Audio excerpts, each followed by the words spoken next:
Al Ghul is trying to conquer the world. Damian went ahead and raised Alfred from the dead, and Batman's not exactly happy about all of this. Never mind all of that, the kids of Black Lightning, Black Canary, and Ollie have been kidnapped, and they need to go rescue them, along with Plastic Man and his son being involved in the entire ordeal.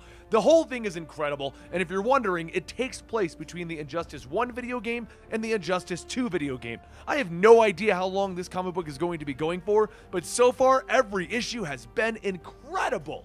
Don't forget to go check it out yourself, because I'm definitely not bringing you the stories as they're coming out, but either way, let's get on with the show.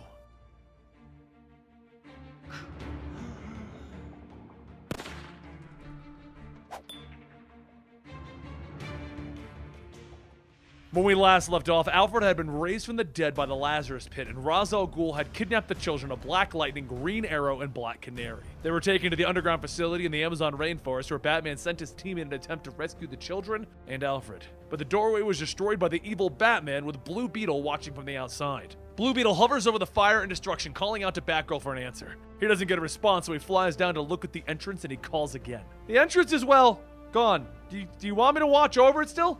Batgirl? Batgirl?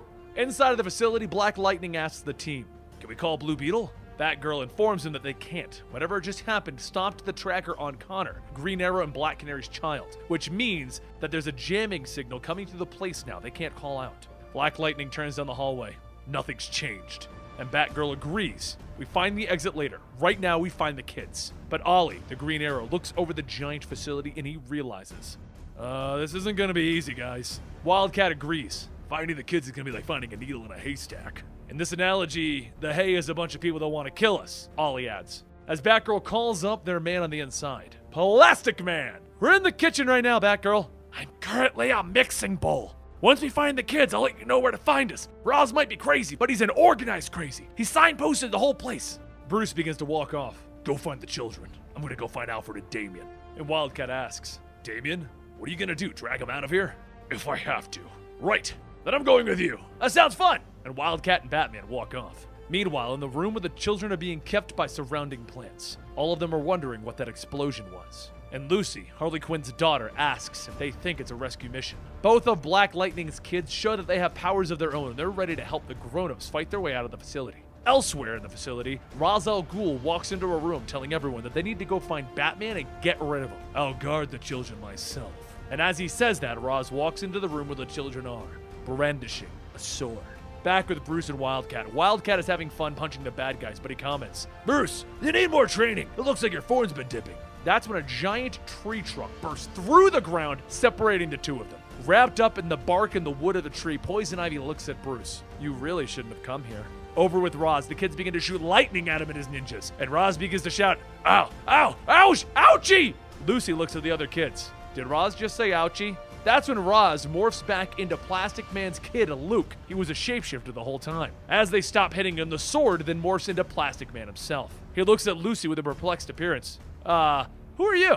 You're not on my list of kids I'm supposed to save? Connor chimes in that it's Harley Quinn's daughter. So Plastic Man asks if she's a prisoner as well. She tells him that she is, and he tells her, that's good. She asks him why, so he explains, if you weren't a prisoner, I'd be kidnapping a child, and that's some ethically iffy stuff. Harley Quinn then walks in asking what the hell is going on. You see, she's been forced to help Ra's al Ghul due to the suicide bomb that's been placed into her neck. But once she finds out that Plastic Man is here to rescue the kids, including her daughter, regardless of that bomb, she wants to help. So they all begin to head to the exit, except that's when they run into Orca and Killer Croc. Plastic Man and Luke begin to wrap themselves up and battle against them. And that's when Plastic Man tells Harley to take the kids and run to the teleporter room. She asks how she is supposed to handle everyone else alone, and he tells her, you aren't alone! And he's got a smile on his face. They blitz down the hallway until they run into the evil Batman, the one with the red eyes and assault rifles. Lucy asks who he is, and Harley informs her.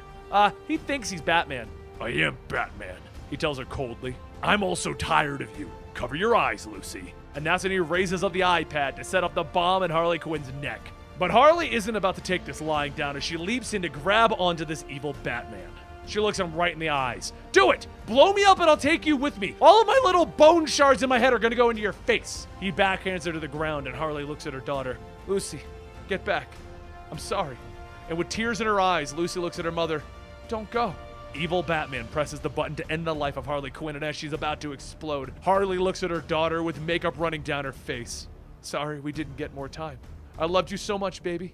She closes her eyes tight and nothing happens. Evil Batman is in shock, and that's when Harley hears a voice in her head.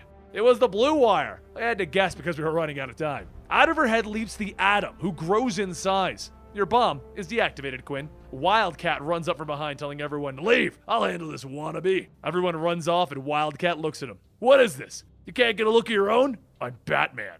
Nah, if you were Batman, you wouldn't still be talking. So Evil Batman kicks him in the gut, and then he punches him across the face. Wildcat spits up the blood and takes a shot, crushing Evil Batman's head into the wall. So Batman returns the favor by shooting Wildcat in the gut. Off with Harley and Connor. Connor stops, telling Harley that they have to go back. They can't leave Wildcat to die. Harley stops and looks at him. I'm going to explain this in the most condescending manner that I can. We have to go. That was a sacrifice, and if it's going to mean anything, then we have to escape. On the sacrifice chart, which is not something that I totally made up, we're currently at a 10. And if you turn around, that's going to turn it into a 2. Connor looks at her. I'm going back. Oh, you're so much like your parents. She turns to Adam. Man on my head, you take the kids and get out of here. I'm going back with Connor, apparently. Back with Wildcat, he puts his hand over the bullet wound. You coward! You brought a gun to a fist fight! And Batman shoots him again. The shock is displayed on his face as he asks, are you still trying to stop me? And at his ankle is Wildcat holding on. You never knew when to give up, did you, Ted? And Batman puts the gun to his forehead. Connor runs in with the force of the canary. He shouts out the canary cry. It throws the evil Batman into the wall, and Harley is stunned. Oh snap! Green Canary! That scream wasn't exactly quiet though, and even the Blue Beetle on the outside hears it. He rockets in at top speed, telling himself, I gotta get it. AccuView contact lenses.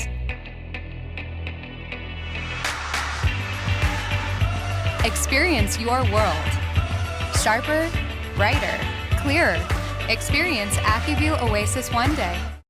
In there, somehow! Back with Batgirl, Black Lightning, Ollie, and Dinah. They're continuing to fight the ninjas when they hear the scream echoing through the halls. Dinah tells everyone that they've got to hurry. And back with Connor, Harley puts her hands on his shoulder. Well, that was impressive, but not discreet. We need to go. All the bad guys are coming right here. And behind her, the rest of the bad guys arrive. Captain Cold asks Harley what's going on, so she informs him that Wildcat and Batman fought, and as Batman shot Wildcat, he punched and knocked out Batman. I know it seems improbable, but we need to punish Wildcat with medical attention. Luckily, before Captain Cold can fully question what the hell is going on, a boxing glove arrow flies in, knocking him out. And that's when everyone sees Black Lightning, Dinah, and Ollie. He electrocutes everyone except Katana. And Harley looks at Katana. Hey, you aren't in this fight. You don't know Rod's anything. Just walk away.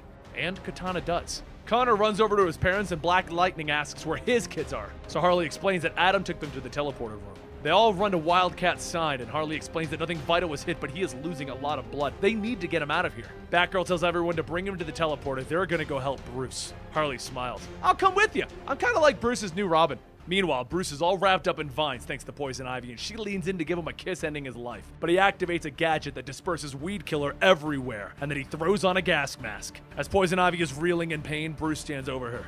I'm not playing today, Ivy. Tell me where Alfred is now.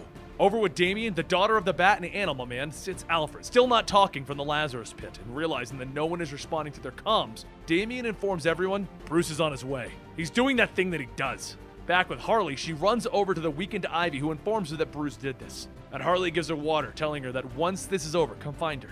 Not in a getting revenge kind of way, but do it in a friend kind of way. She then kisses her goodbye, and they run off to meet up with Bruce. Out of the bushes, Bruce arrives, and he puts his hand on Alfred's shoulder. Alfred, are you okay? Damian steps up from behind him, though. Don't touch him.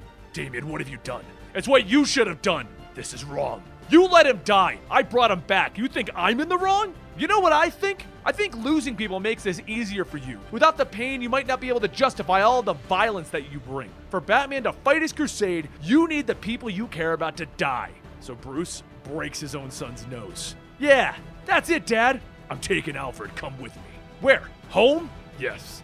After you serve your time. So you're offering to lock me up again? You're so bad at this, and you're not taking Alfred. Damian leaps in with a roundhouse, and Bruce blocks it. Damian headbutts him, and one man in the center of this argument opens up his eyes, finally coming to his senses. As they continue to fight, Bruce reaches out, catching Damian's arm, breaking it. Stand down. You're gonna have to make me. So Bruce raises his fist to punch his son out when another arm reaches out, stopping him. Bruce looks back to see an angry Alfred looking at him.